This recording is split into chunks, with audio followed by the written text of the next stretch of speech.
Hello, everybody. We're back. Now, we're back to this Arsenal podcast on the match day watch along that we do every week. As you can see, I'm joined by a special guest out of nowhere, Colin. How you doing, Colin? Is it wrong that I feel like dancing right now? Nah. Do you know what? You do well to find comedy as good as that. Like really, really, really well. I mean, I watched again. People that you're going to find out what we want about. If anyone doesn't actually watch the game today and wanted to wait for the match of the day, whatever. I thought we were bad in our time. My God, was I proven wrong today? Oh boy. I mean, we've had some batterings in our time, but no, yeah, of course. I mean, well, okay, we've been unprepared at the start of a season before. But the one thing you'd never accuse us of is getting outrun by the opposition consistently. Back to back. That you can say about Man United because they've been outrun, not just outrun, but outworked by Brighton and Brentford. The both of which are mid-table sides. And now you can officially say that Manchester United are the strongest side in the league because they're propping everybody up. Quite literally. Do you know what? I feel sorry for Ten Hag, man. I really do. That's the only person I feel sorry for. This, I said in the voice note just before we went live and all that. WhatsApp. Yeah. The guy doesn't deserve this. I said this from the second he got hired.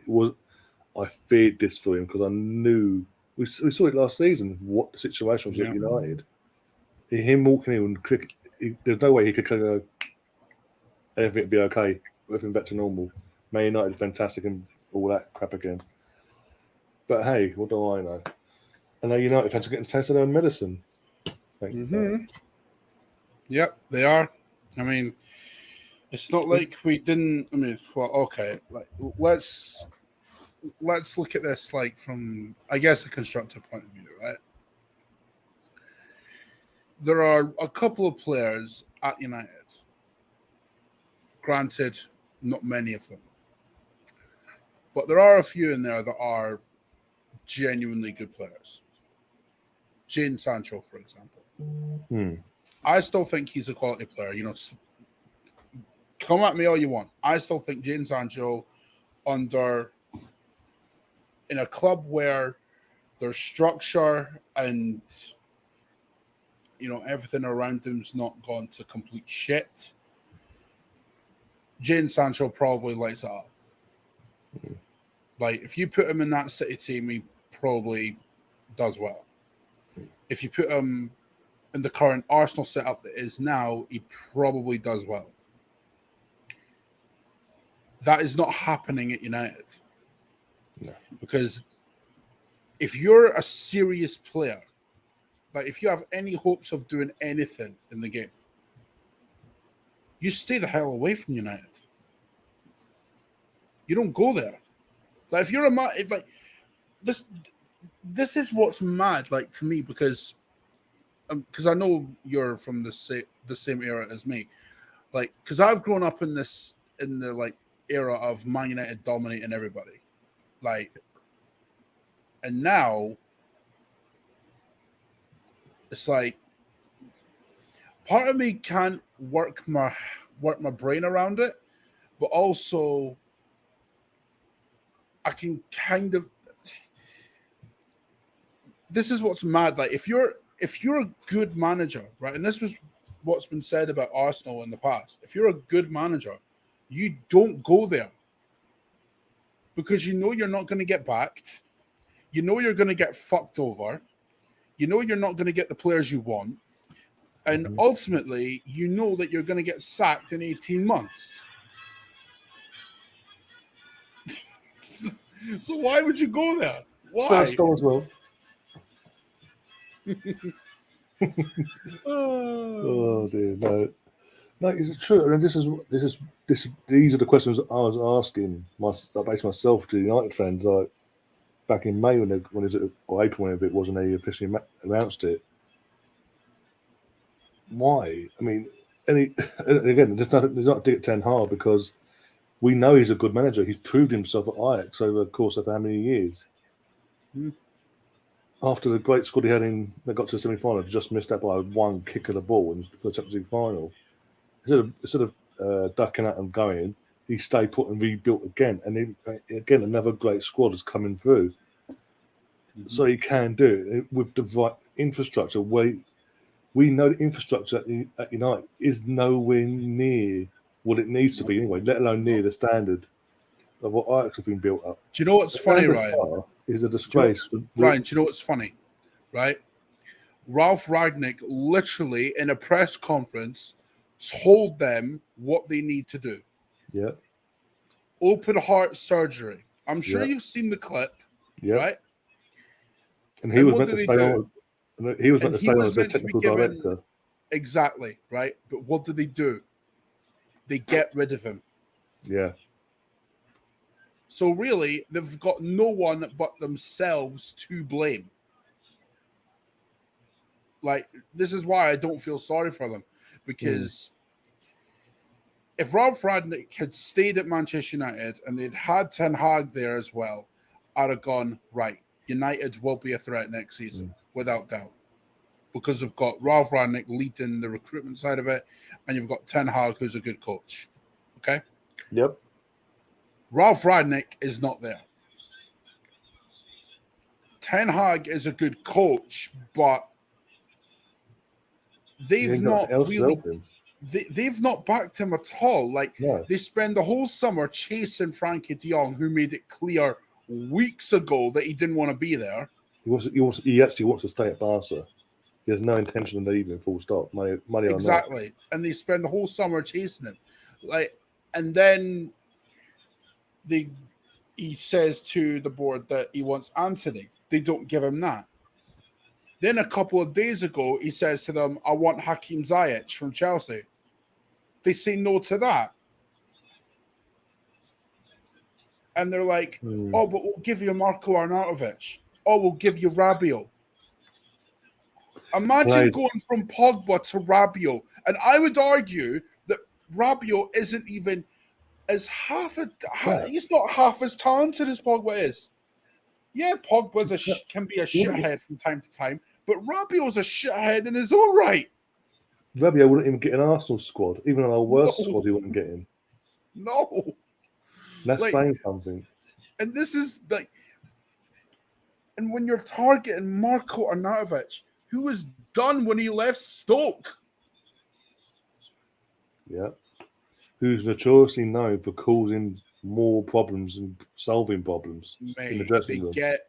They get what they deserve. Honestly, they do. I think Ronaldo's bad. Jesus Christ. Rabiot and fucking out of it. Jesus.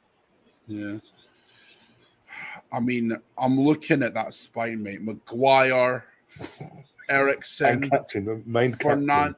Yeah, exactly. Maguire, Eriksen, Fernandes, and Ronaldo. Like, if that's not weak, I don't know what weak is. 1-0. Yeah. You're ahead of me. I'm on 4 minutes on the highlights. It always happens. Ryan's ahead of me for whatever reason. I don't know. I have the magic touch, that's all I'm saying. Yeah. Can we just appreciate how good of a coach that Thomas Frank is? Oh, fantastic. I mean, come on. Brentford. Honestly, what he did today was a masterstroke. Literally used playing out from the back as a way to break Man United, which is supposedly Ten Hag's strength. Yeah. Here we go. Here comes number 2. Any moment. That's terrible. That is absolutely... He literally landed on the ball and it's still winning. How is De Gea not saving that? Like, see when you look at that first goal, how is De Gea not saving that exactly? Like, how? I mean, Even Fabianski, when he was Fabianski, would have saved that. Oh my God, he would have saved that as well. Yeah. Oh dear. I mean, that's just terrible. I mean, Thomas Frank, Thomas Frank. What he's done at Brentford in general is fantastic. Let's not get it twisted. What he did last year with Brentford, with all due respect, Brentford would more likely be the. Oh, here we go, number 2. And look, who lost the ball? Ericsson. Jensen with the goal. I loved it. I did love it. 0-0. Was it just me, right, or was Ericsson the more in the defensive role out of him and Fred? He looks like it because that's where he lost the ball, didn't he? So what sense does that make? Come deep. But he's an attacking-minded player. I know, it just doesn't make any sense, does it? But I did love the shithousery from the Brentford fans. Christian, what's the score? Christian. Oh, it's 3-0 now.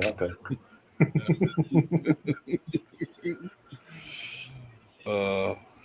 My God. It was just so casual, trying to play it from the back there from De Gea. Martinez was only 2 games, but Jesus. Thank God we didn't get him. That's all I'm saying. Their son with Martinez. Do you know what? He's being played out of position. He's not a centre back. He's a left back. Well, James, obviously James, who he's been on the show before. I spoke to him on WhatsApp as well. He said he's more suited as a left back or CDM. That's his top 2 positions that he's known for. But he obviously played more so left back. Very rarely does he play that centre back.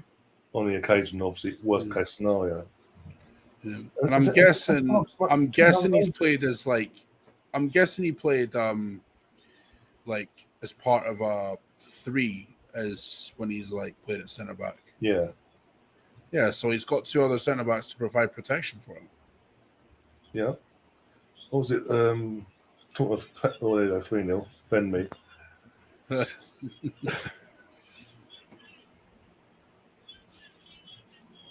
was going to say, what was it? No, I was watching Soccer Saturday and Merson's on this week. That's horrendous defending that. I'm sorry, but it is. That's horrendous. I'm not. It's statue defending. It's worse than what ball watching defending is. Bro, Harry Maguire is meant to be a fucking unit. He's just watching the ball go past him. He gets bullied by Ben Mee. He must be the weakest. He has to be the weakest. 6 foot, whatever he is, defender I've ever seen in my life. I mean, sorry. I was going to say, Merson was on Saturday night. They're talking about Harry Maguire again and all this crap. He said it again. He said it before previous shows about Maguire when he first joined. He's like, he can't play as a centre back in a 2. He has to get the best out of him at club or international level. Mm-hmm. The only way you're going to get anything decent out of Maguire as a defender, centre back, is playing as a 5 at the back with 3 centre backs. Yep. And he did all right with Leicester because he did all right with Leicester, bro, because they were a counter-attacking team when Harry Maguire was there. Yeah. Jesus, that's horrendous. Route 1 football. That is so bad. Route 1 football. I mean, Ivan Toney with an assist. Oh Jesus. It's so easy as well. Look how easy it was. It's just hoofs it up the pitch.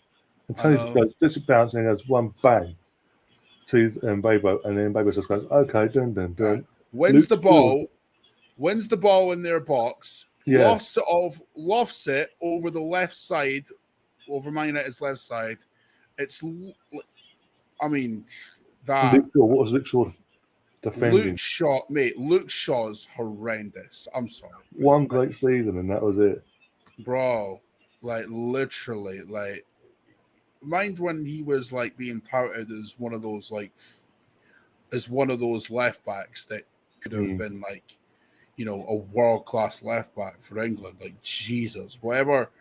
Do you know what? Fair play to Leicester for rinsing United for £80 million. Fair play. I got a round of applause for Leicester. Oh Jesus! Oh dear. Stefan, seriously, don't they have defensive coaches at United? Pathetic, or clearly fucking not. Well, not from watching those 4 goals, no. Either that, they're not listening to the defensive coaches.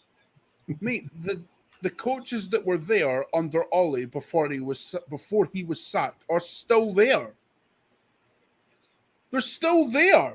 Yeah, and they've gone through 10. What was it? Up from Ollie, Ralph. Now they're on. I know it's only 2 games, but 10 Hag. Mate, it's pointless sacking a manager if you're not going to get rid of his coaches as well. Because again, it's like it just doesn't make it makes zero sense to me. I don't even know if they've kept the same coaches from when Van Gaal was there, or Mourinho or whatnot. Wouldn't surprise me, to be honest. It really wouldn't. No, it really wouldn't. Oh dear. Do you know what? He's great. He's gracious into fate, Ten Hag. I mean, you kind of have to be after a 4-0 thumping, but I mean, I do feel for him, man. Like that, the defending for all 4 of them goals was absolutely shocking. Oh no! One sec. Oh dear. Wait.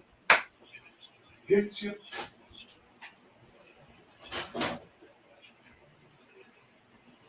Me and you will fall out.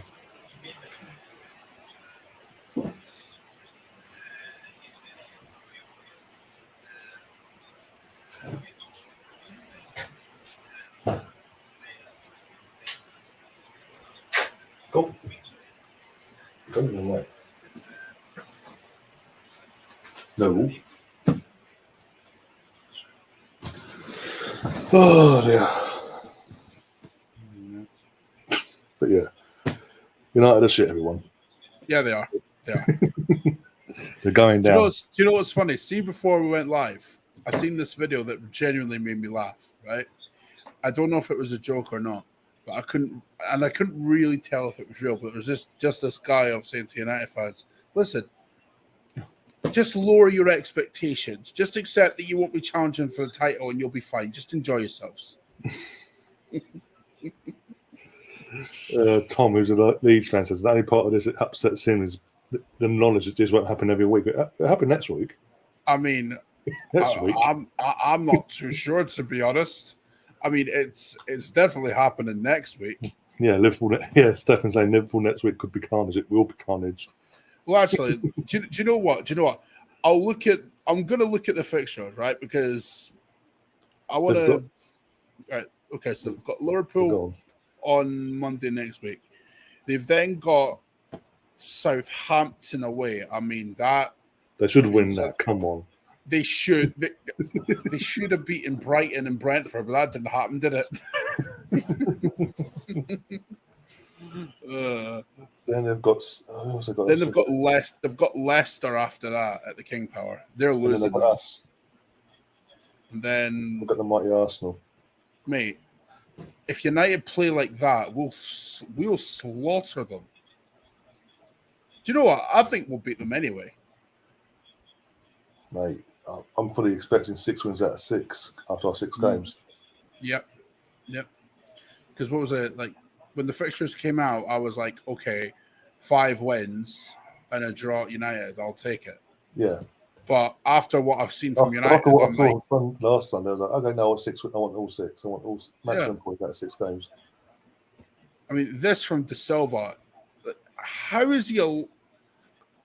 I mean, it's a good run from De Silva, ex-Arsenal boy, by the way.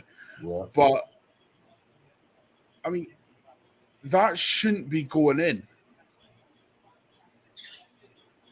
I mean, look at the space there, man. You've got like what? Tony's in behind. You got Jensen behind him. Like, mate, it's horrendous. I mean, that's the second goal as well, where you can see from that's the goal I'm seeing right now. Yeah, I'm like, what? How is that been allowed to happen? The attacker wins a ball back, basically pushes Ericsson away, and then goes, okay, gets himself all set up, and then that's a shot into basically an empty net because the hair going the other way. Mate, look at those stats: 71 total pressures for Brentford, 46 for United. Jesus, I mean, my God, those are just damning, man. As I said, I thought we were bad in our little in our brief period of crapness. To be fair, we kind of were. Not to this. Not to this extent. No. No. We didn't go away to a team that had been just promoted the season before and get pumped 4-0 by. Put it this way, the equivalent of Wigan. Basically, this is the equivalent of Wigan when we were going through our shit at the start of it.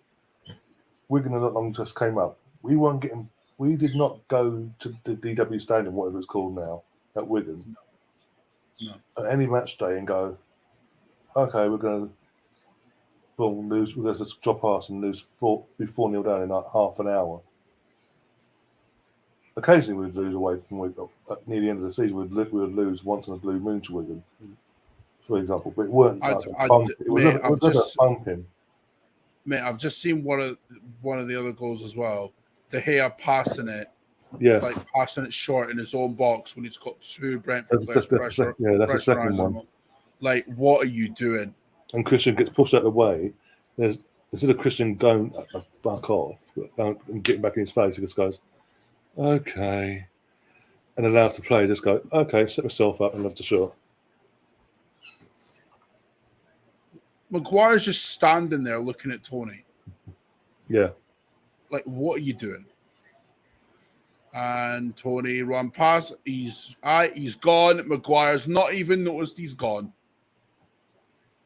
Sounds a bit like Maguire. I mean, with all due respect, no disrespect to Danny Welbeck here, but when Danny Welbeck has a masterclass last week against the entire United defence, oh my God, gets 2 assists. You know you're in trouble. I used to remember, like, the thing with Welbeck, right? And I know you'll remember this, but I used to complain about him being at number 10 with Alex Iwobi because the thought just popped into my head today, and I'm like, how is that the same player that I consistently moaned about and went, he shouldn't be at Arsenal? How has he been allowed to run riot over Manchester United? I mean, I'm loving it. Don't get me wrong, but just be thankful it's never going to happen to us now. Yeah. Well, you say that, but it could. Don't. Yeah, touch wood. Touch wood. Don't do what I've done before, and say, "Oh, this will definitely not happen." No, it could. It could. Fast forward to next Saturday against Bournemouth. Dun, dun, dun. It's all my fault. Is it Bournemouth we've got next? Bournemouth away 5:30 kickoff. Oh yeah. Okay. Right. So we've got Bournemouth next week, then Fulham, Villa, then United. I mean, that's 6 wins out of 6, isn't it? Based on the form that we're seeing at the moment, yeah. Nice. I mean, based on the form that Gabriel Jesus is in, like, I mean, if United stay where they are, and Gabriel Jesus plays against United, like, he's getting a hat trick in that game, right? I mean, he almost had one. Next week, I was saying to Joel earlier on at the end of the stream, I think next week is the game where Jesus gets his hat trick, and it really starts ringing home to everyone outside of Arsenal, like the media and the rival fans, why we as a fan base are have been so excited to have Jesus in the club from day one. But yeah, I think I literally put a bet on earlier on as well this morning. £5 on him, 12 to 1 for Jesus to win the Golden Boot.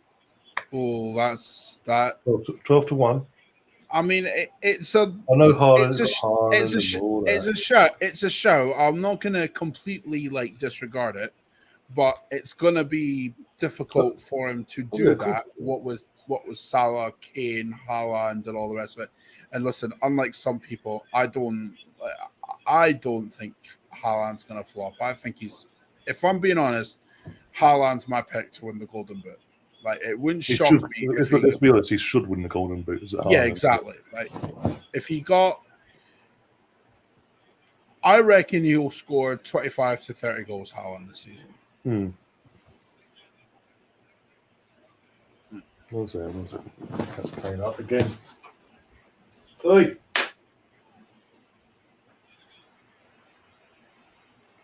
Move away from the bin. Move. Move. Just keep going. No, because you can't be trusted. It's another game.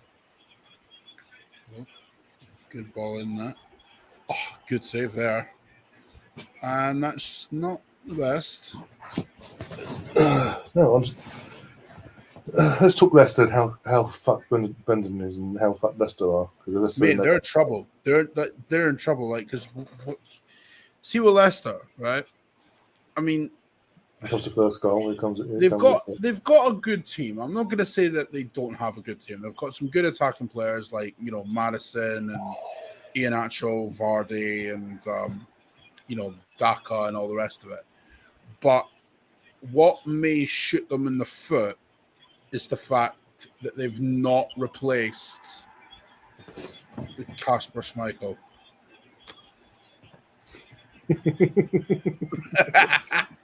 Oh, that's brilliant! That's a comment on that's the comment on All Football YouTube this weekend. Yeah, yeah. You get comment of the week, Tom.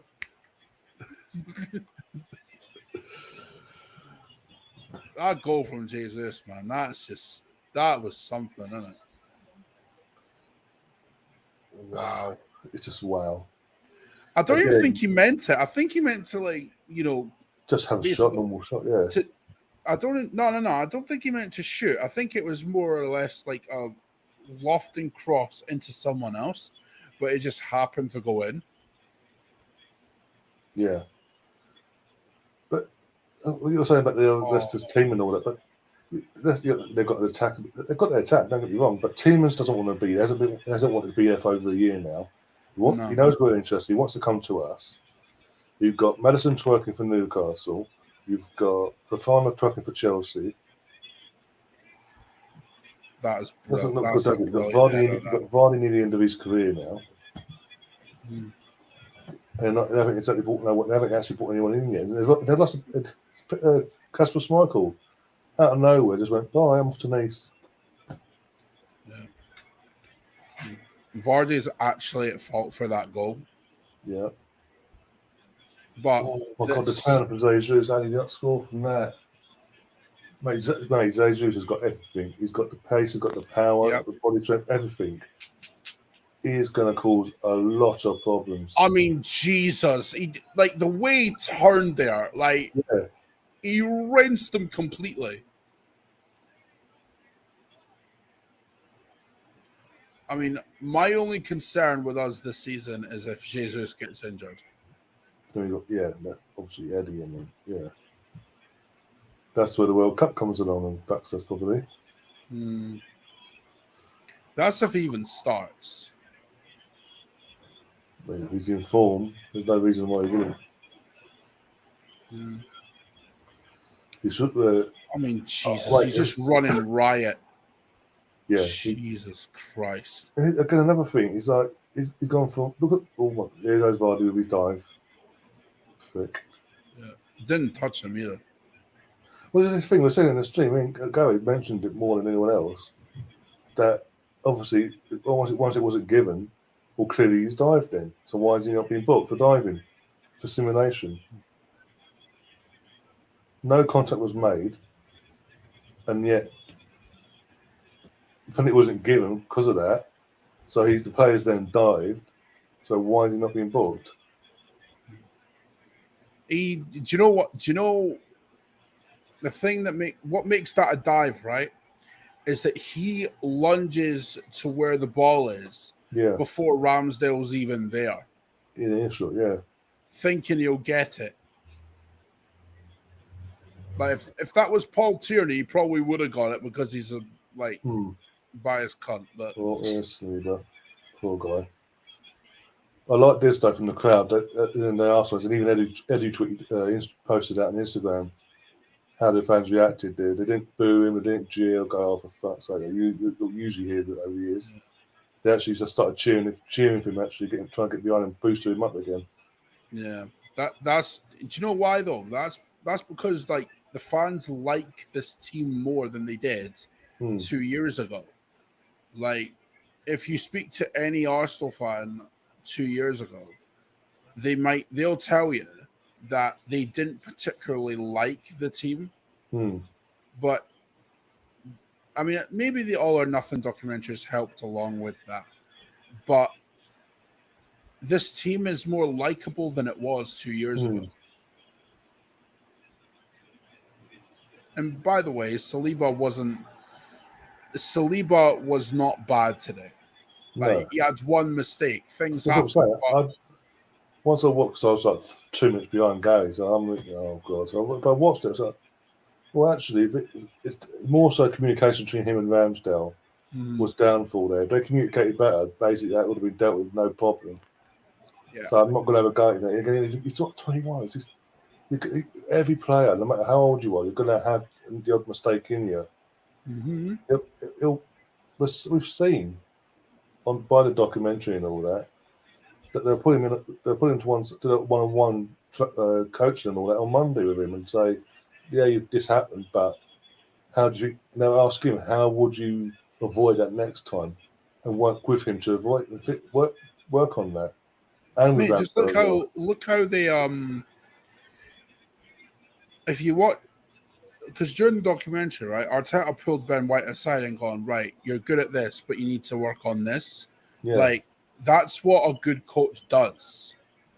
Like, and what I like about Arteta in the documentary, right, he knows when to be firm, but he also knows when not to be. And that's a very difficult skill to learn. Like, you have to be a very good man manager to learn that. Yeah, Taib's in the chat. Big up, Taib. Another thing I like today as well, and I do agree with you, by the way, about that. What you just said there about Arteta and a manager in general.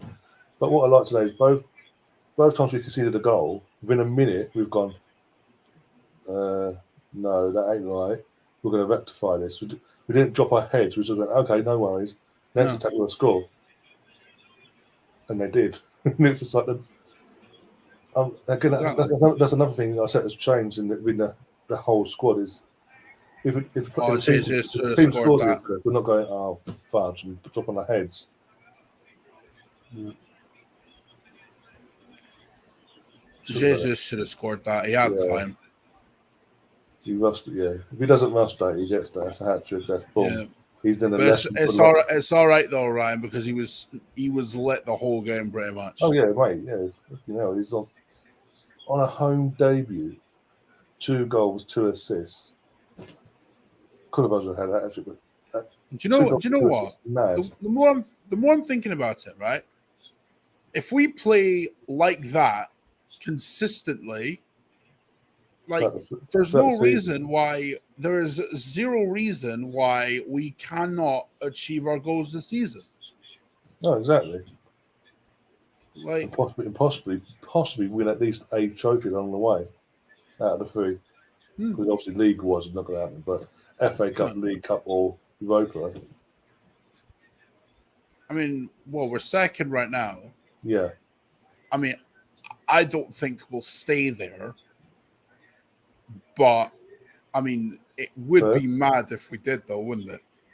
Mate, if we end the season and we're second in the league, I don't know what I'll do, but I'll be fucking I'll be like, how did you go from 5th to 2nd? Like, what is going on? Like, but no. I don't think we'll finish 2nd. I think the highest that we could finish would be third. I think we will finish third. I think that's feasible. Like, because I think everyone's overrating Tottenham a little bit because of their just because of their manager. I don't actually think their window's been that good. If I'm being honest, like Basuma's a good signing, obviously, and so's Jed Spence, but I don't. I'm not so sure Perisic is a good signing, and Richarlison, I'm not really sure about him either. Like, so I think for me, it's between for third and fourth, it's between us, Chelsea, and Tottenham. United aren't in that. United aren't even in the conversation as it stands. If anything, you're looking at like 10th right now for United, at best.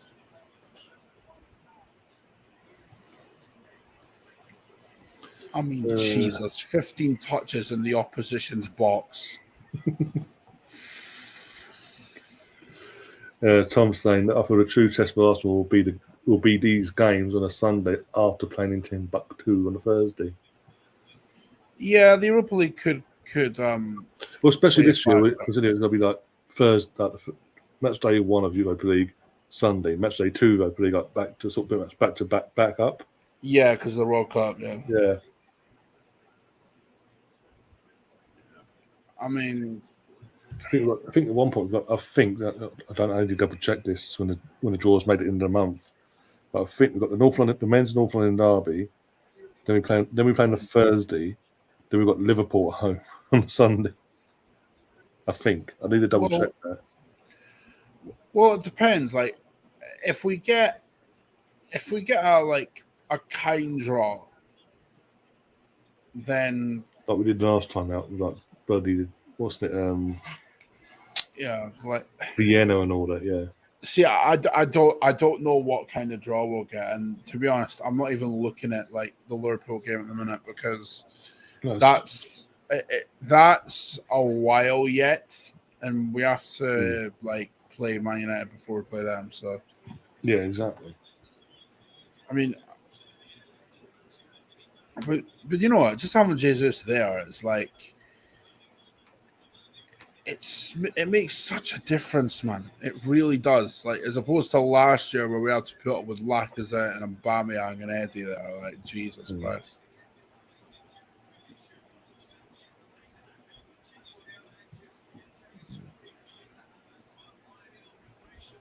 Yeah, it's Bournemouth, City v Bournemouth now. Third game on. Do we need to wax lyrical about City?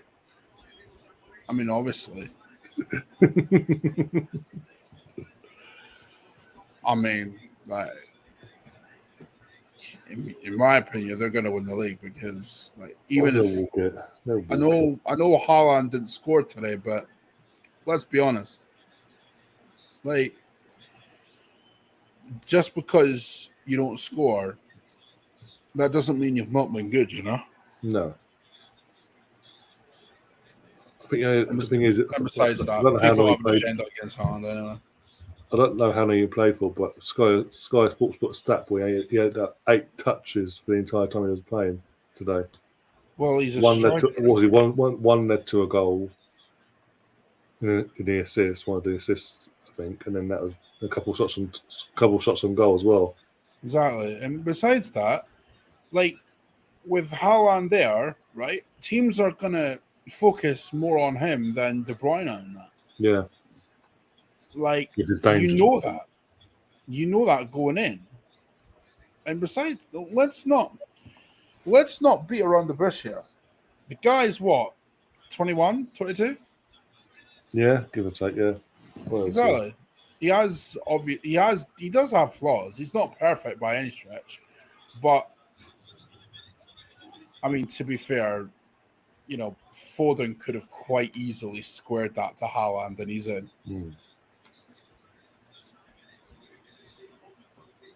I mean, yeah, look, Haaland has a tap in waiting, and Foden doesn't doesn't give it to him. Like, I mean, oh, did you see it? Did you see him? Like, did you see his post-match interview last week? Yeah. Like, he actually like swore and like on Sky and shit. Well, I was like, whoa, language now. This guy's gonna be amazing. He's like, oh, I can't swear English TV. Oh, mate. I mean, that's really good from Haaland. To be able to just get a pass off like that, like.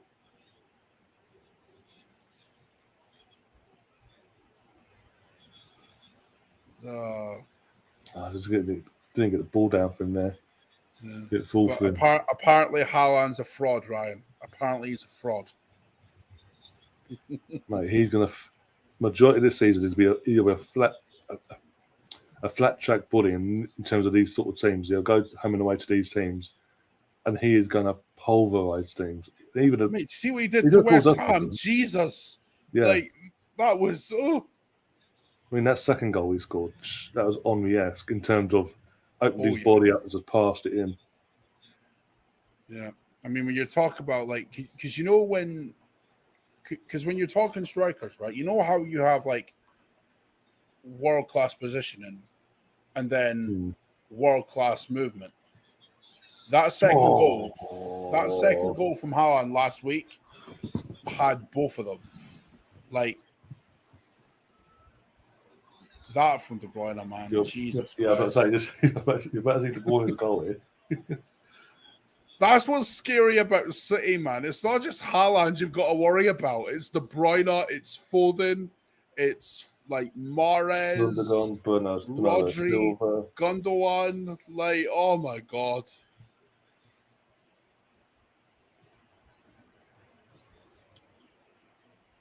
Tocqueville. That's like 101. Never give the ball away to Man City. Nope. Oh, that's pure from Ryan Christie. That really is. Yeah. Oh, here we go. 3.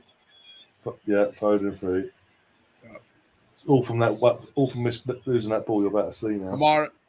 Christie lost the ball. Mahrez got it, and then De Bruyne played him in.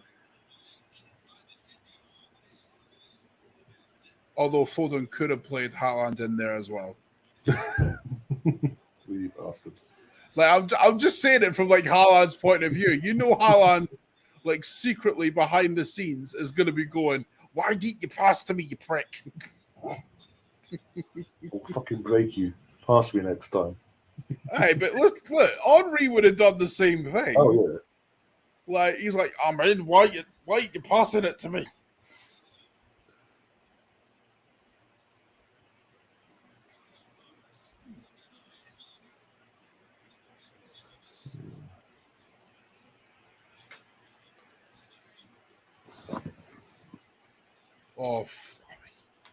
You just can't. When it comes to City, right, all you can do is just brace yourself for the inevitable, innit? Oh, like, it doesn't matter what setup you choose to go with, like, because Bournemouth went with what, a 5-4-1, hoping to keep him out, like that did anything, like fucking hell.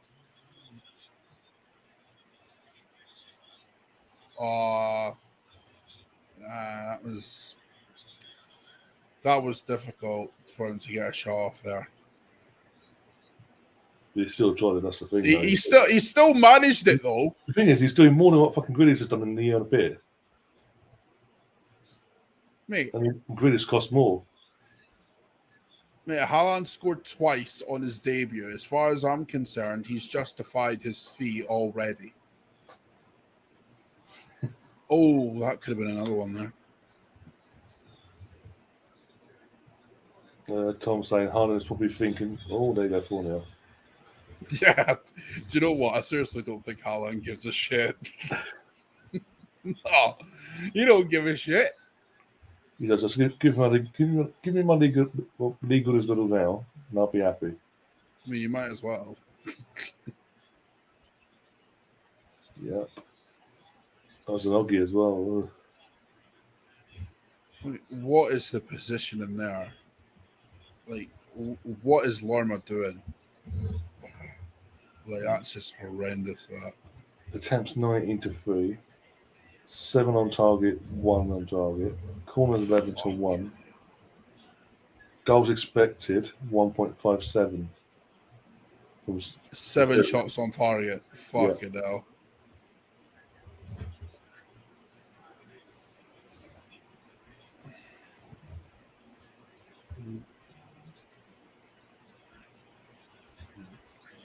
I think Bournemouth will be all right.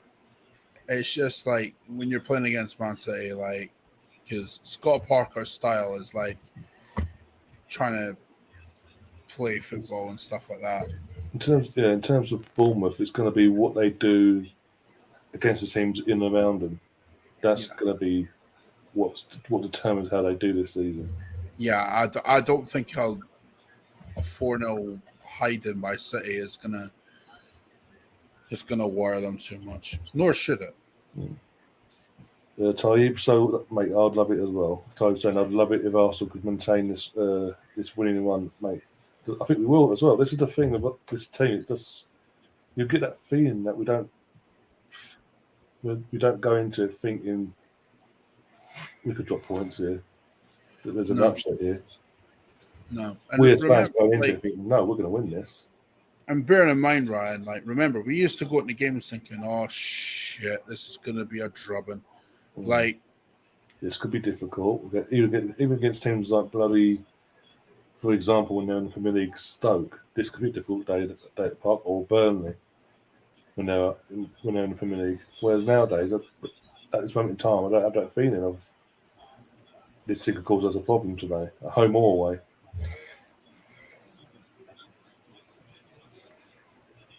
Yeah, Foden really should have squared it to Haaland there. Yeah, I think as time goes on, it's not when Van Persie went to United. It took them about a month and a half to adjust to Van Persie being in the squad.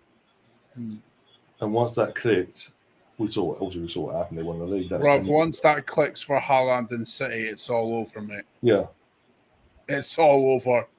Like, and you could see from his like reaction when Foden didn't square the ball to him. He's pissed off that he didn't get the ball. Like, some might see that as a problem, but me personally, I love that. Like, Chris in the chat says your next hard game is October 1st, obviously referring to North London derby. So realistically, we should on paper, obviously win. We're not going to, but we should win. Mate, I reckon we could beat them. You know. Well, at home as well. That game is not like we're going to them. They're coming to us. And our form on top of that, mate, even though they beat Southampton 4-1, there was fragilities within that Tottenham team. Well, we saw it. We saw. I mean, they went 1-0 down. Came about. Exactly. There's fragilities there, so it's not like Tottenham are like this, like their test is. And I know you've seen this as well, but it's like, see, look, Haaland. This is what I'm saying. Haaland didn't have a bad game. He made 2 passes that game, and he got an assist off one of them. Yeah. Like Haaland is literally the worst striker to play against because he's the one that occupies that back line. It's like, because do you remember? Well, you probably do. Because remember when we had Van Persie, the opposition were entirely focused on him, and then they completely forgot about Theo Walcott on the opposite side. Yeah. Like, that's what Haaland will do. He will bring like Mahrez and De Bruyne and Foden and like Gundogan and all of them into the game more. Like, and that's what's scary about City because they've not hit their peak yet. Not even close. And when they do, wow, I mean, it's frightening. It really is frightening. Yeah, Sakio's on now. Doesn't this game, right, just make you feel a little bit old? What, because of who the managers are? Yeah. Because I was watching this afternoon, right, and I'm thinking, am I that old? Like, have I gone so far one way that I watched Gerrard and Lampard when they were at Liverpool and Chelsea, respectively, when I was younger? Now I'm watching them as managers. Like, what the hell? We've literally lived through their entire playing career, and now they're managers. I mean, Jesus Christ. I feel so old now, man. Jeez. This will make you feel old. Ian Wright's grandson plays for Stoke. And we're from a generation of Ian Wright. Yeah, right enough. Kevin Campbell's boy plays for Stoke as well. But more perspective, as I say, Ian Wright's son, Sean Wright Phillips, his son plays at Stoke. I found that out. Literally, I found that out. What was it? The FA Cup run last year. I was like, okay, this was when I was 32. I was like, oh fuck, I'm old. Yeah. I've literally grown up supporting Ian Wright as an Arsenal fan, supporting Ian Wright and all that. Absolutely idolised him. I'm now, at that time 32, and his grandson plays football at professional level. Yeah. I mean, I didn't get to watch like Ian Wright in his prime, so obviously I missed out on that. But I mean, you do go back and you watch like, you know, old clips of him and stuff. And even now, I'm not so sure that. Do you know what? See, when I was watching this, I didn't think it was offside. But also, there's a foul when I first watched it. I mean, when I seen the VAR replay, I'm like, yeah, it's offside. But if it's offside, then it should be a penalty anyway, because Dina's pulling the shirt of the Everton player. Yeah. This is good for you, so actually. I saw that. I did see this. Yeah. VAR's been a joke anyway, so like it's a joke. Just from the last 2 game weeks, mate, it's been a joke. Yeah. Because the people that are running it, that is special, man. That's a really good goal. That.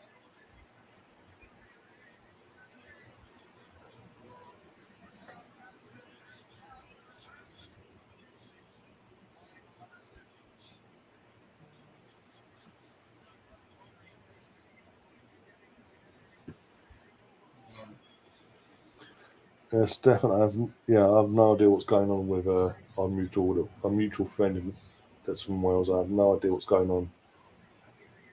Who cares? Oh, you're a bit late, mate. But hey, Cold Assassin who's a Man United fan, Colin. So fill your boots. Do you know what? I don't like. All right, I've got some mates that are United fans, and I like those people, and I don't wish horrible things on them, but I do wish horrible things on United, given how United have like ruined pretty much my entire life and robbing Arsenal of Premier League titles. 2006 being one of them. Yeah. So, I mean, if there's one fan base that deserves this more than anyone, it is United fans. I'm sorry, but it is. This has come from a man, everyone, that has founded and support Man United. Yeah. Yeah. So, if you think I'm being mean to yous, I'm not. I'm being just as mean to them. Okay? All right? The suffering gets spread around right now.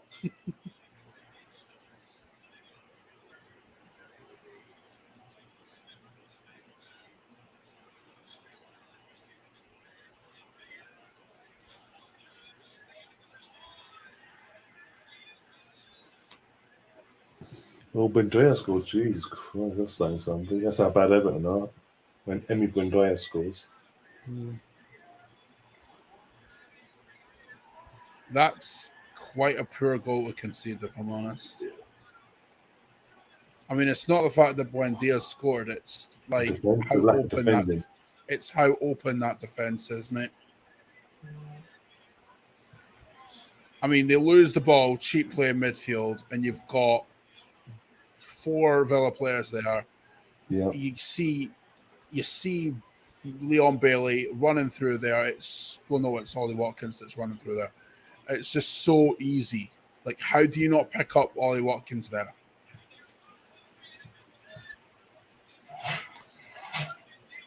Luca Digne scores another.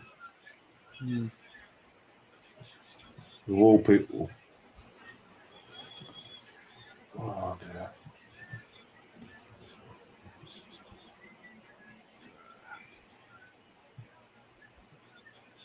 Iwobi's actually done well in midfield, to be fair. Yeah, the first 2 games stood out massively in a positive sense. Yeah. Really well, actually. Do you know what's mad about that? Do you remember when Iwobi played centre midfield for us in the Europa League against Cologne when we lost them and they were bottom of the league? Like, that was one of the first things that I complained about during that game, which is mental considering like how well he's doing in midfield for Everton. But that said, I think the pressures for playing midfield for Everton are completely different to playing midfield for Arsenal, though. Yeah. So there is that, but he's doing well, or will be. To be fair to him, I don't wish hate on him or anything like that. I think there is a player in there, without question.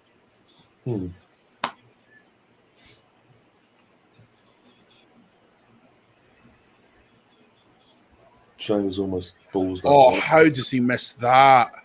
Chambers gets a studs in at the last second. Well, second Martinez that. Well done, Chambers. No. I mean, does he get the ball here though?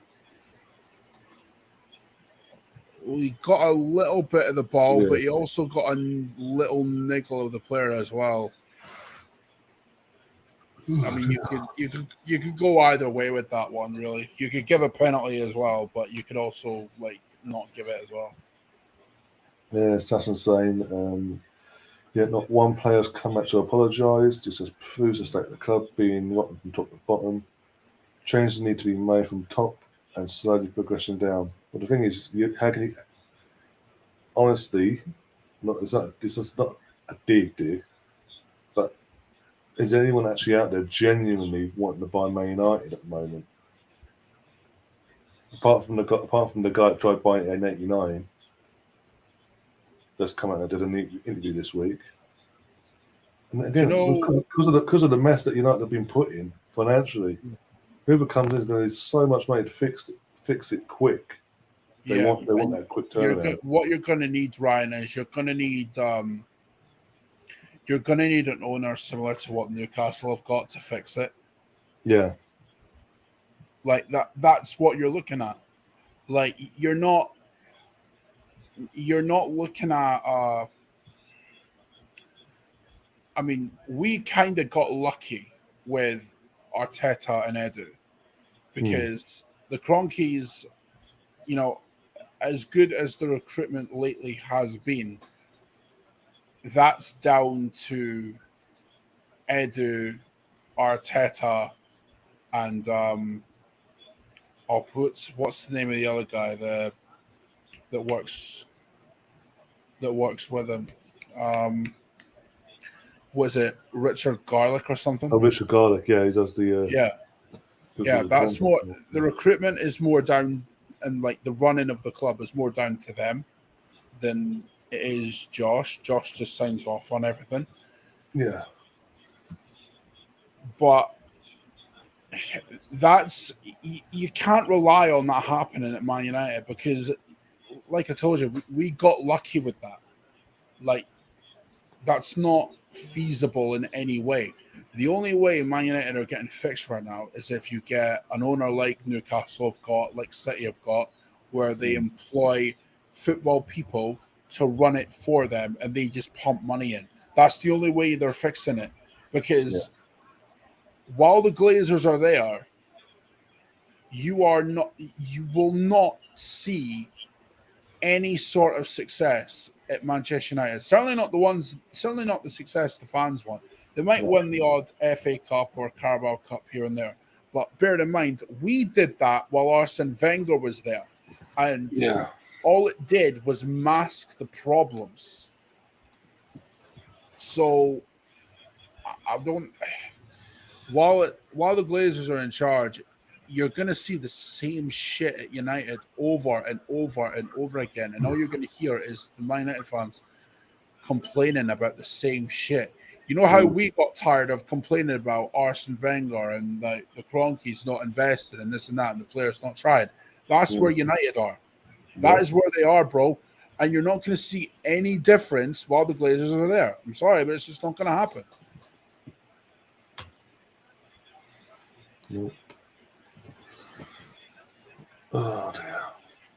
As I say, I'm looking forward to next Monday. You did a watching look for that, yeah? Of course. Got to.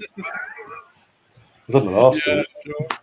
The last two I covered, they got a thump, so I might as well keep the tradition going. The last two ones you've done, I've been on, and we've witnessed thumpings. Was it 5-0 on Trafford and 4-0? Was it 4 or 5 at Anfield? Yeah. As I say, Klopp, if you're listening, or anyone listening that knows Klopp, no kin mercy next Monday. If you get 4 or 5 goals, they'll batter them. They'll absolutely batter them. You know what? Darwin Núñez, right? Did really well against Fulham. Will probably do well. Well, actually, did they play on the Monday or did they play tomorrow? They're playing on Monday against Palace. All right. Darwin Núñez will probably do quite well on the Monday night. Yeah, Darwin. I wouldn't be surprised if Darwin Núñez scored a hat-trick against United, to be honest. Salah as well. I think it's Salah's nicking goals as well because the way Núñez they linked up last week. They're scoring, getting involved in the goals. So Núñez hat-trick, that's 3. Salah hat-trick, that's 6.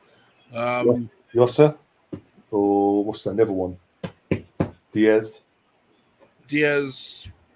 I reckon Diaz could score 2, you know. So that's what, 6, 7? That's 8.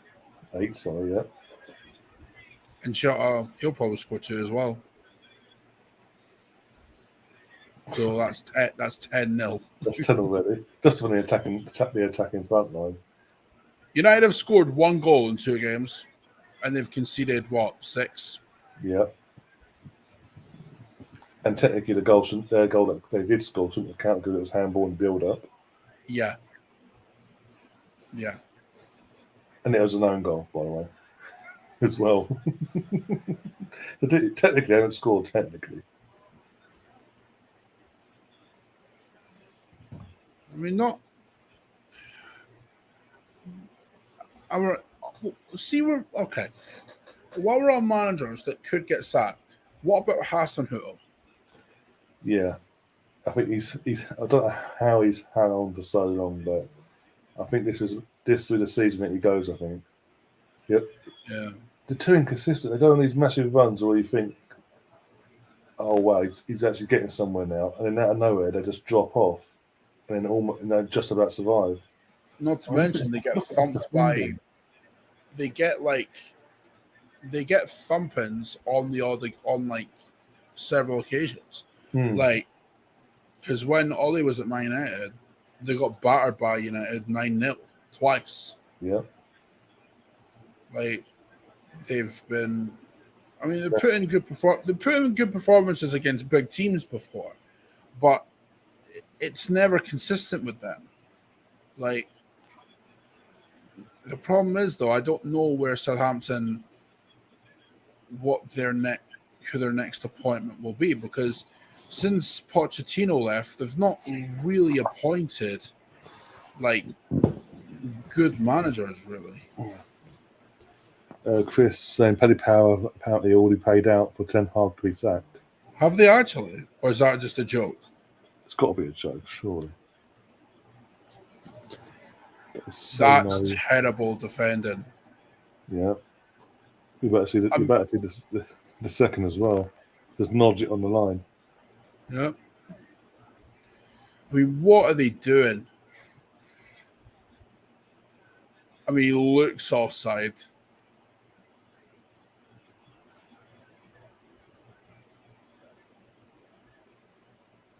I'm amazed that's been given.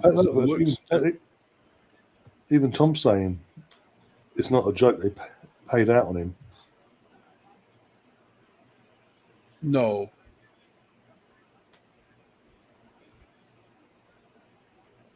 Paddy Power pay out early for publicity sometimes. They paid out for Liverpool to win the league when they beat City in the Community Shield. Oh, okay. So they're basically like the son of betting companies then. Sweet. Basically.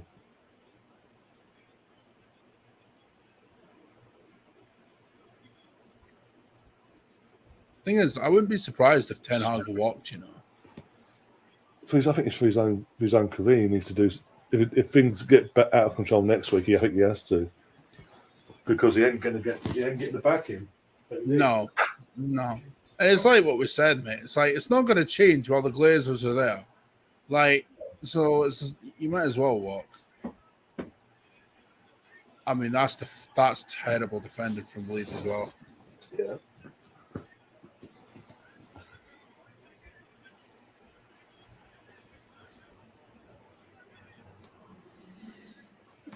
I bet Stefan's up anyway, because Stefan's he's an Ipswich fan, and he obviously Ipswich won, I think it was 3-0 in the end against MK Dons. Yeah. But Norwich lost again today. Oh my God, they're such a yo-yo club, Norwich, aren't they?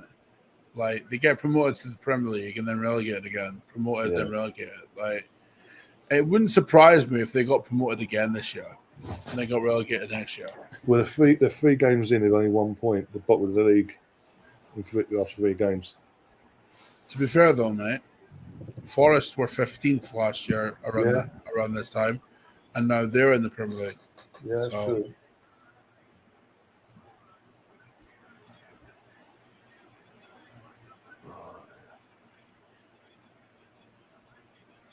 Yeah, Stefan says leaving Ajax was a mistake. Leaving Ajax for the United job, yeah.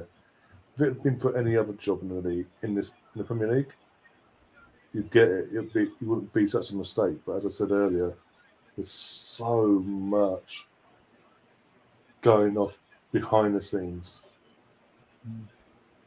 That doesn't allow him to do his job. I mean, it's just like you said it tonight. He hasn't been backed at all. No, he this hasn't. is the first time since Fergie. This is the first time since Moyes was manager that manager's not been backed in a window. And do you know what, mate? I would argue that Moyes never got a fair crack at the whip at United anyway. No. Because, I mean, let's be honest, mate. They had the option of getting Shaw, Herrera, and what was it? Marwan Fellaini, for like a combined cost of what, between 60 to 70. Leighton Baines, and Leighton Baines as well, right? So that's 4 signings. Plus he wanted Fabregas as well, so that's 5. Yeah. Like, if they give him that, Moyes might have done something there. I'm not saying it would have happened, but it could have happened. They waited. What they did, they waited, and they just gave him Marwan Fellaini. Yeah. Like, and then in January they give him Juan Mata, thinking that'll do something.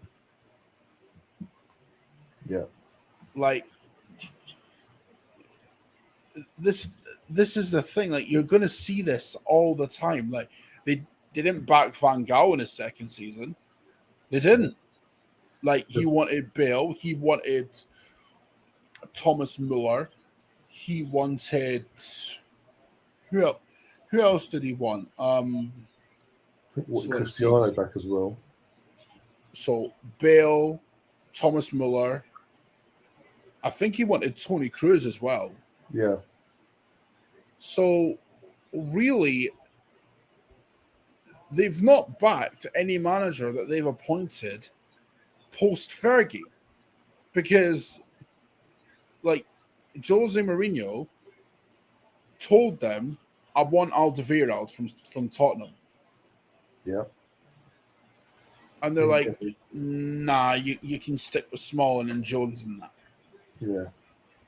Like, because what was it? He wanted Vertonghen and he wanted Alderweireld. He wanted both Tottenham centre backs Do they give him that? No.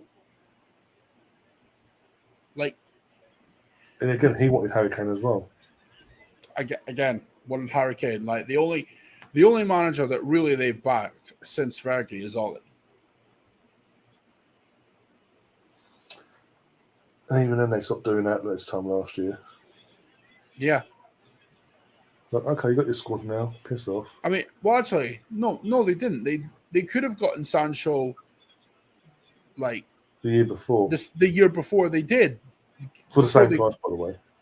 Yeah, for the same price, but they didn't do it. Like honestly, it's constant with them. Like you're not gonna see change until they're gone. Like when you've got Brighton, right? See, when you've got Brighton target or identifying a relatively unknown midfielder in Moises Caicedo, who goes into that Brighton midfield and does really well. Like, are you telling me that Manchester United can't identify a player like Caicedo and slot that into their midfield? No, because the reason I say no is because they're too busy most of the time thinking, well, fans wouldn't want that. They want the big names. And they go after the Varans, the Cavani's, and well, Cavani was a lastminute.com thing to appease the fans anyway. But Cavani happened because they didn't get Sancho. Man. That's what I'm saying. But it's a appease them because they're so pissed off over the Sancho thing to keep them on the side. That's what I mean. They go after the name. They want the name. They don't want to really bring in anyone would have to build or make a great. Oh, what a save from Pope that was! And good clearance from Trippier as well. Mm. Do you know what? United will struggle against Newcastle as well. They really will. Jesus. Nah, it's not. It's not over the line completely. It's still on the line there. That's what I'm saying. A good clearance from Trippier. Hmm. And again, United could have gotten Trippier from Atletico Madrid when he was there. Yeah. Like, there's so many players that have gone to other clubs that United could have gotten that would have improved their team, but the Glazers just don't do it. Like, this is why they're not going to go anywhere. Like, because what was it? Moises Caicedo that went to Brighton. Does he improve their midfield? Yes. Yes. Not even a debate. When you've got West Ham who have a better midfield than Man United and with Rice and Souček, like, what is that about? Didn't United want Partey as well the season we got him? Yeah. Yeah, there was talk of Partey going to United, but that didn't happen, did it? No. Like, and the only reason they went for Sanchez is because they didn't want him going to City. Yeah. That's what they do. They do it reactionary and go, "Oh, we can't let this happen." Same with the Ronaldo thing, mate. Yeah, the reason why they pulled the trigger on Ronaldo is because they couldn't risk him going to City, because then all the United fans would be thinking, "Oh, for fuck's sake." You could have got him there. You could have stopped this till you didn't, sort of thing, yeah. Yeah.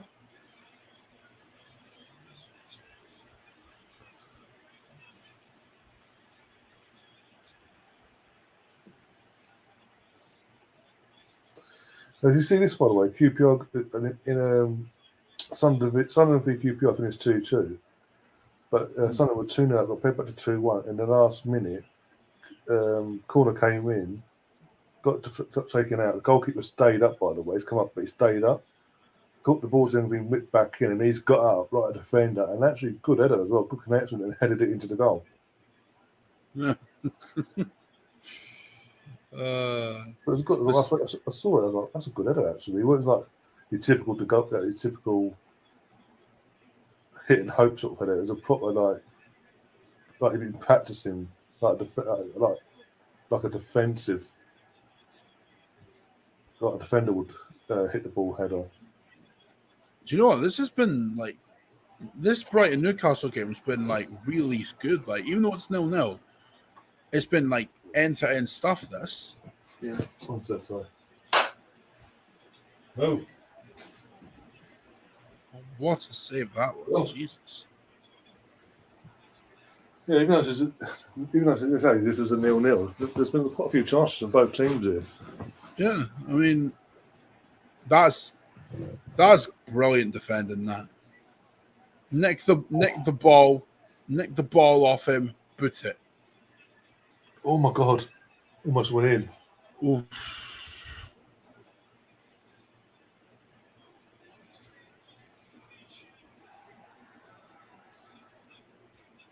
Oh.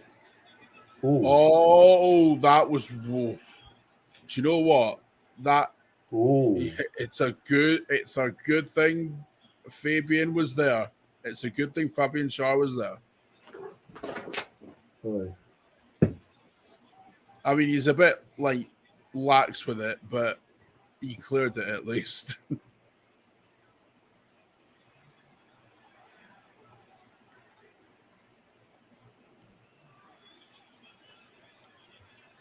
Oh my God! How many chances do they need? Do you know what? Do you know what the positive is for Newcastle here, right? See, under Steve Bruce, Newcastle lose this.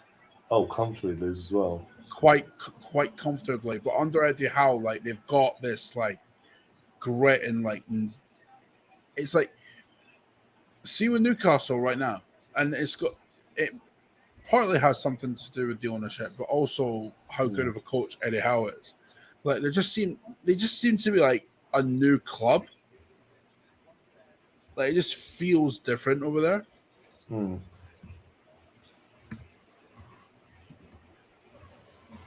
Because the mentality is right. They look at again the owners and talk about the owners. They ain't doing what Chelsea did and all that. They're working within the rules. They're spending wisely in the market. They're backing their manager, but also in terms of bringing in staff behind the scenes, they're hiring the people that know what they're doing. They're not just hiring anyone. Exactly. Like they've seen do you know what they'll have done? They'll have looked at examples across the league of just free spending and how it's gone badly. They'll have looked at Everton and seen how badly that's gone. They'll have looked at, United as well.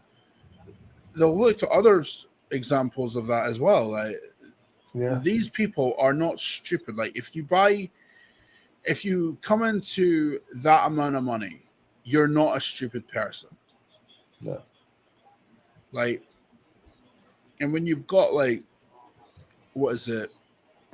Amanda Staveley, who is an intelligent person, even though she kind of looks like a goblin. You said that, not me. Just in case anyone comes after me and tries to take him. All right. The assassinations come our way. Maybe, listen, if I get cancelled, it's for that reason, all right? But she's an intelligent person. Like I'm not saying she looks like a goblin. I said she kind of looks like a goblin. Like what? I never understood. Like I was on Twitter when this was going on. Like, what is it with these like Nick Pope replies to every tweet almost? That's weird. I have no idea what happened there.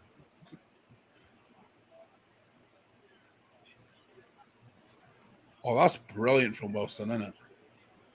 How is that not a goal? It's brilliant. So you can never try and if the ball's in the air, guys. Unless you're heading in it, you can't go with your boot anymore. I mean, it doesn't. It's not a dangerous play, is it? No. There's no player near in terms of head. There's no head near his boot, so no. Like the defender, he has a right to go for the ball. He heads it, granted, pure header, but Wilson's got every right to go for it as well. Nice game, thank God. Wolseley full of. I've got to feel sorry for Leno. He left Arsenal because he was number 2 on the bench. He's now on the bench at Fulham. Oh. I mean, if we're being honest, mate, Jose Sa's better than him anyway. No, he is. Jose Sar's at Wolves. Yeah, I know. I'm not saying is. Jose Sar's. I'm not saying Jose Sar's at Fulham, mate. I mean, Rodak. I mean, wait. Nah. That's a different one I'm thinking of. The one that went from Lazio to Villa. This is a different one I'm thinking of. Nah. It's not Rodak I'm thinking of. It's Kozak. My bad. And Leno's number 2. He's gone from being number 2 to number 2. He'll be number 1 eventually at Fulham, right? I just thought they were just easing him in last week in terms of just let him have the weekend on the bench and then bring him in this week. Maybe he just had like well, to be fair to him, he had a good game against Liverpool last week, so maybe he's just gone, you know what, you did well against Liverpool last week. I'll reward you with another game. Maybe that's it. Possibly, yeah. But Leno's thinking, you bastard, just fuck up already. There's some goals in so I can get back in goal. Especially it's World Cup year as well. To be fair, mate, if Leno was in goal, then Liverpool probably win. Oh, I know that, yeah. Against them last week, so. And again, he's having a really good game so far. He's keeping him in it. I feel bad for Leno because at this rate, he's not going to get the team. Again, really good save. Makes himself big. Doesn't budge. If they stay up for them, we get money out. A few more money out of it. So, I mean, if he doesn't play a single game, that's brilliant. Exactly. Oh, what? There's always one that comes in and tries ruining the stream, don't they? One of them lot. Who? Last comment. Think about what he's saying. I've not looked at it. I'm on the private chat because I don't care. It's one of them from down the road, so we say. Oh, well. They'll get found out tomorrow. He got away with that one. Yeah, his defender's got him out of the hole there. Rodak got away with that. But how many empty seats are there? Jeez. Yeah. Oh my God, you missed that. I don't know why Rodak came out there. Like you're about to see an absolute sitter being missed there. Yeah. Pedro Neto. Oh, how? How's he missed that? Oh, penalty. Penalty for them. Wow, I can't believe that. Oh, dear. But yeah, that lot will get found out tomorrow against Chelsea anyway. All this hype over them, they'll fucking draw 0-0 or lose. No, no. Oh, it's a penalty to Fulham. Yeah. Oh, no. Well, Mitrovic takes it. Okay. Mate, do you know what? He could be a shout for being one of the top scorers in the league, you know. Playing to this system at Fulham, I think so, yeah. We proved it last week, obviously. I mean, he bullied Van Dijk last week, and like he looks more like a Premier League player than he did when he was in Newcastle, mate. Like when he was first up with Fulham the last time. Like, because he was erratic when Fulham were last in the league. Oh, what a save!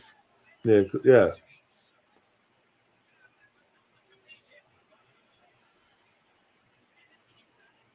To be fair, that's a good save. And it wasn't a poor penalty by Mitrovic as well. It wasn't.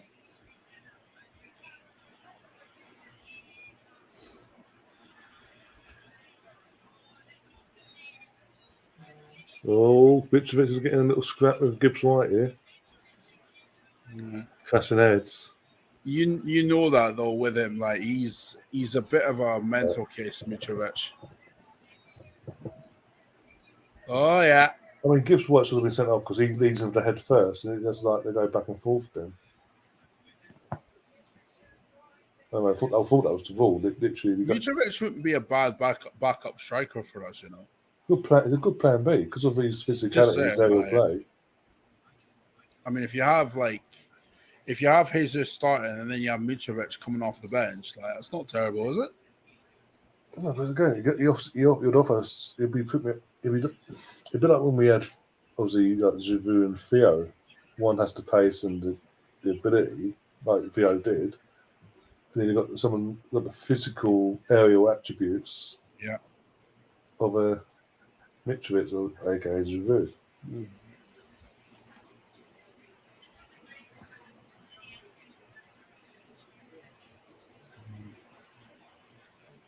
By the way, just for clarification, I'm not saying I want Mitrovic at Arsenal. All I'm saying is he'd be a decent option as a plan B, you know.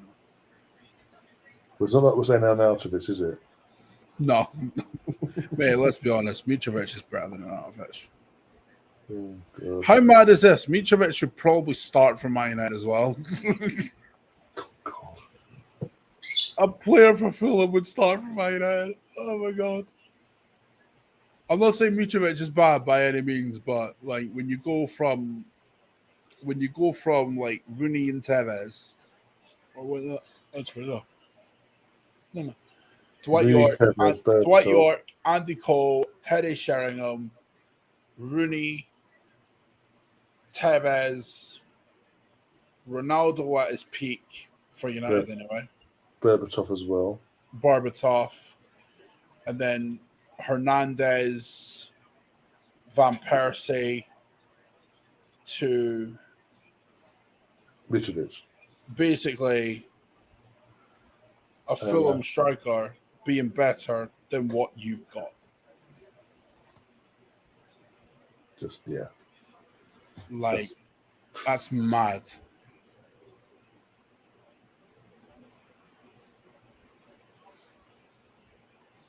Yeah, Chris is saying he's only got 4 points so far on his FPL team this week. How have you only got 4 points? What have you done to your team? What kind of team you got, man? Like, I mean, what the hell? I mean, Jesus alone was my captain this week, and he got 38 points. I mean, I know exactly what strikers I'd be picking for mine if I did one. I mean, it's pretty obvious, really.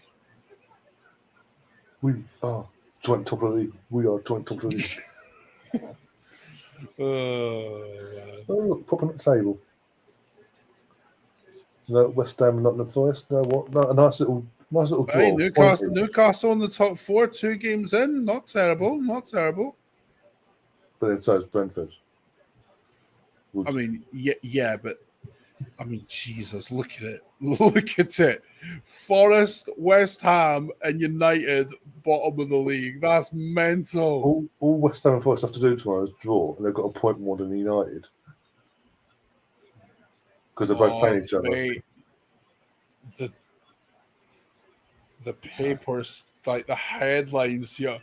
Oh, the Sun one's hilarious. 10 green bottle jobs.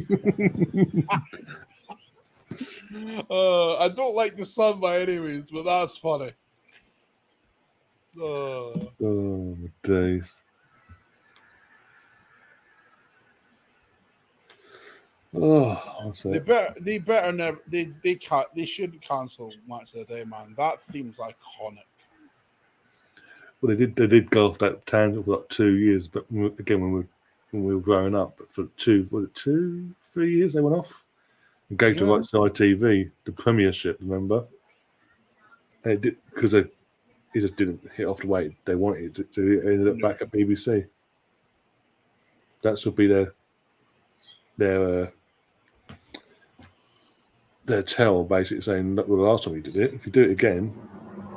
It won't. I mean, look at the Championship, for example. Since obviously Match of the Day's come back, the Championship footage was initially replaced the Premiership in terms of on ITV. But from ITV to the BBC, because BBC didn't cover it properly until after Match of the Day, and then after 4 or 5 years, then went over to Channel 5 for Channel 5, I think it was, for a season or two. Then he spent the last 3 years on Channel Quest. It's now on Channel 4. Yeah. It doesn't get the coverage that they would merit, basically. I mean, part of me thinks that they don't help themselves at times because they tend to. I mean, if they did, certain pundits don't help. Put it that way. No. I mean, I don't think they should change the format though because it works. But I mean, some of the pundits I see on there, I mean, like when Danny Mills is on there, I'm like, no. Yeah, Danny Mills, Jermaine Genus. Off. Who's the other one? Murphy, as well. Ugh.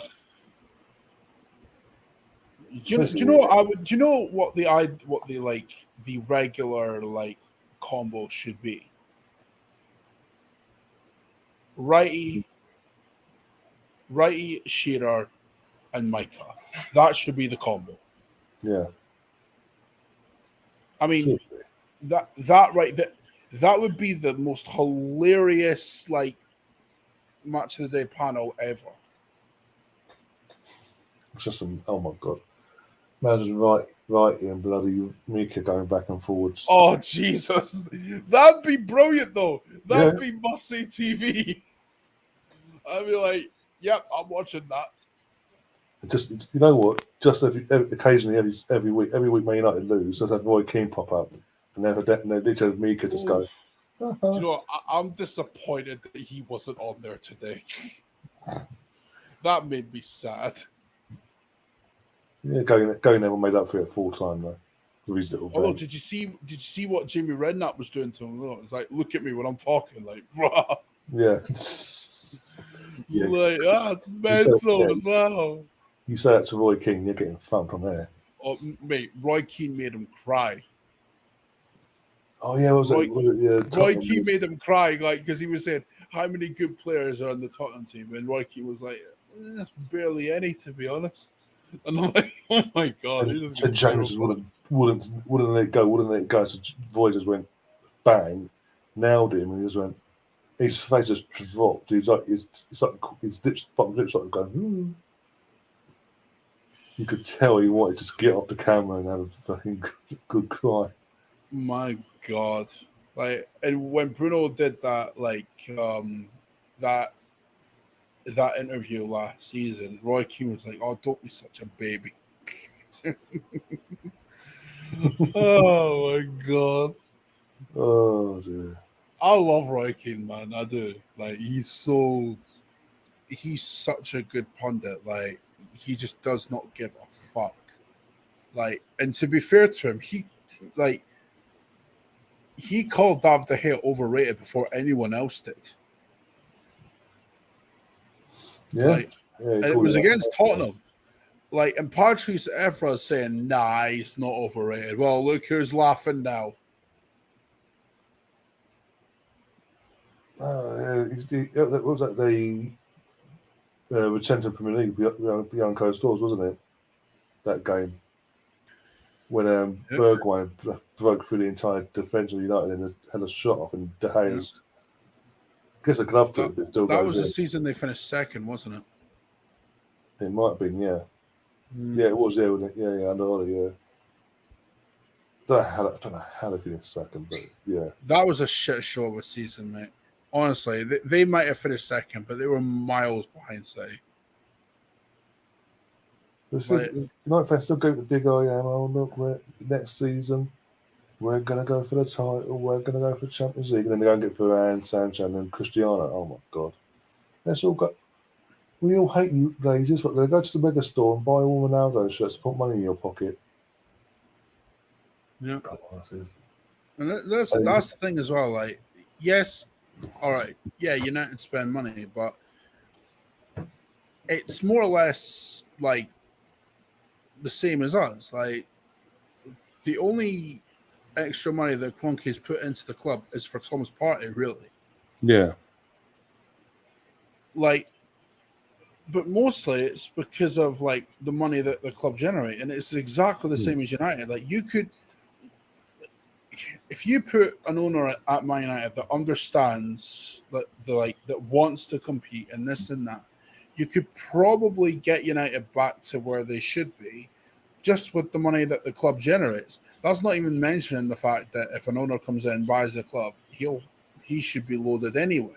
So you've got extra money on top of all this other money, plus the sponsorships that he might want to, get involved in while he's at the club as well.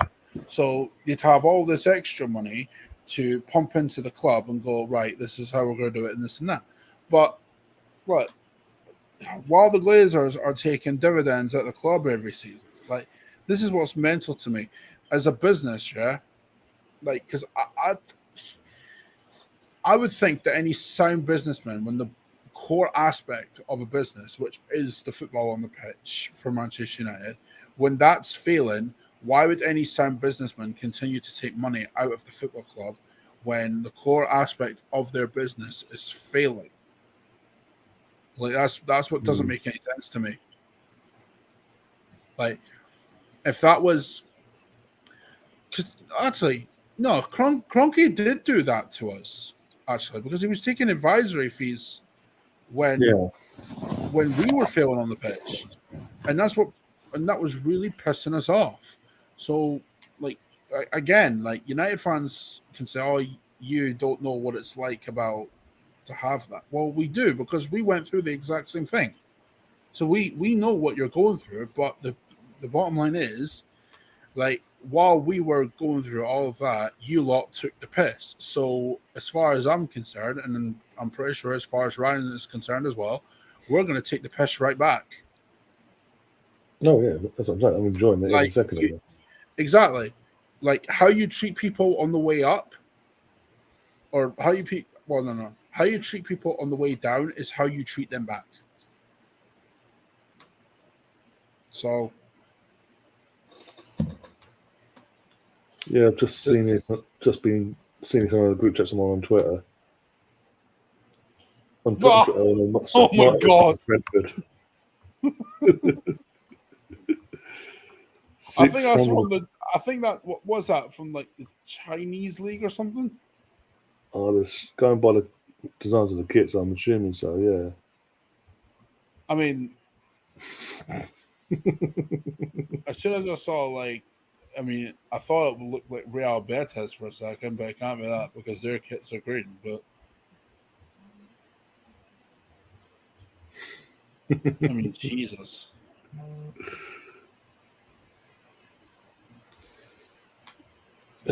Because even if United are bottom, the club still make money. Exactly. Yeah. Exactly.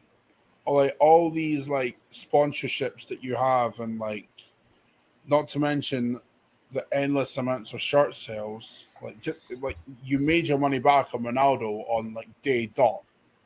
So it's not like United don't spend money, or that you don't make money.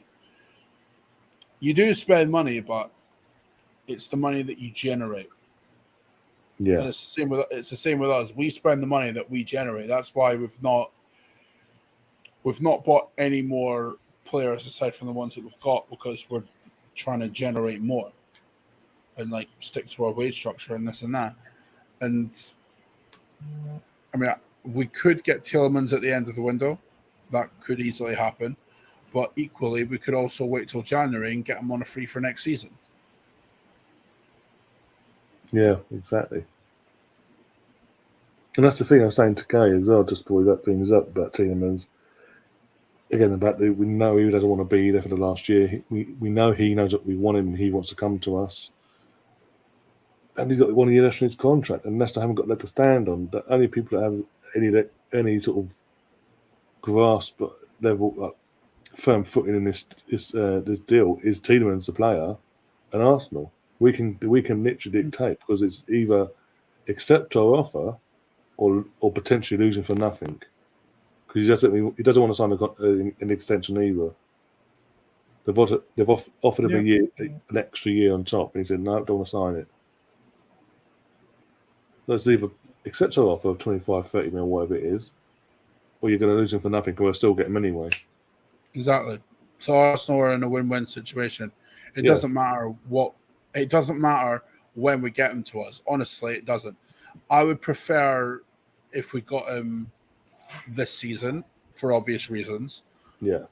But that said, if we don't get him at the end of the window, I'm not going to be too disappointed either, because we could quite easily just go for him again in January and get him for absolutely nothing. So it's win-win for Arsenal as far as I'm concerned.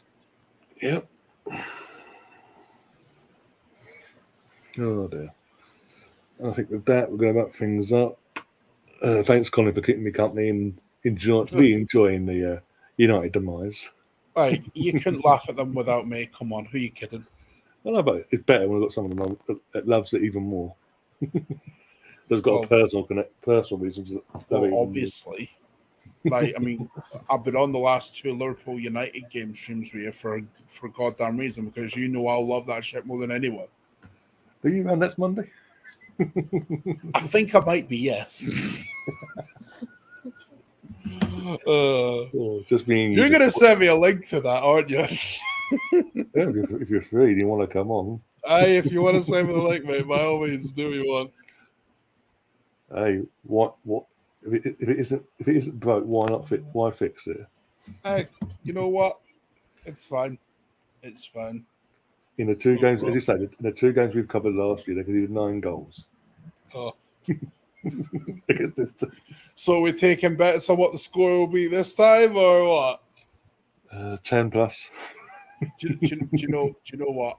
No, I shouldn't bet more, because I've already got 2 outstanding bets in my family anyway. I bet my dad 10 quid that we'd finish above United this season, which, by the way, I'm already thinking of asking him, do you want to forfeit the bet and just have the 10 quid now? I mean, I don't know if he'll appreciate the shithousery or just be like, no, I'm not handing you 10 quid now. The season's not over yet. And I've also got another one with my brother where I bet him 10 quid that Arsenal would win the league before United do, which isn't looking like a bad shout. No, not at all. Oh, so, my God. Hey, 20 quid richer, you know? 20 quid richer. Only make bets that you know you're going to win. Right? Oh, of course, yeah. Oh, dear. Anyway, thanks for coming along, and everyone in the chat as well, and taking part in the chat. I really appreciate that. And yeah, I'm going to try, I think now. See you tomorrow, Ryan and Andrew's Q&A show.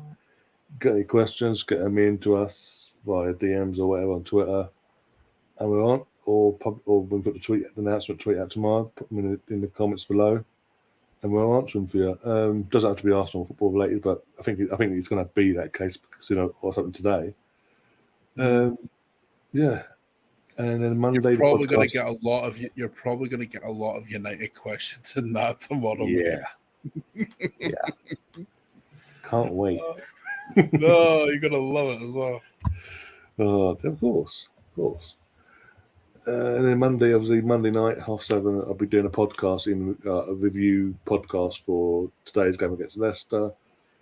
And then we'll just play, and the rest of the week we'll play out by ear, basically. And then, yeah, next Saturday, at 5:30 kickoff for the Arsenal Bournemouth. Match of the day again. Man United Liverpool on Monday night. What more do you want? Yeah, what could go wrong? What could go wrong? But until then, guys, enjoy the rest of your morning, afternoon, or evening, wherever you are in the world.